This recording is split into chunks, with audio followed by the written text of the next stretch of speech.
Sa gitna ng mga guho at makasaysayang lugar ng Corregidor Island, isang alamat ang nagbibigay kilabot sa mga bumibisita. Ang White Lady ng Corregidor. Ayon sa kwento, madalas siyang makita sa lumang ospital ng isla. Suot ang puting bestida, malamlam ang mga mata, at tila naglalakad na parang walang iniintindi. Sinasabing siya ay kaluluwa ng isang nurse na namatay noong ikalawang digmaang pandaigdig. Pinaniniwala ang naghanap ng mga sugatang sundalo, ngunit hindi na nakaligtas sa matinding pambobomba. May ibang bersyon na nagsasabing isa siyang sundalong Amerikana na nagpakamatay sanhi ng matinding kalungkutan at takot sa mga nangyayari sa digmaan.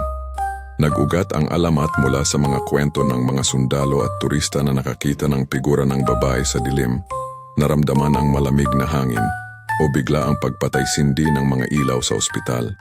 May mga nagsasabing naririnig din nila ang mga bulong at iyak sa mga madilim na pasilyo. Hanggang ngayon, naglalakbay ang White Lady ng Corregidor, tahimik na nagbabantay at patuloy na gumigimbal sa sinumang maglakas loob na sumilip sa kanyang mundo ng mga multo at alaala ng digmaan.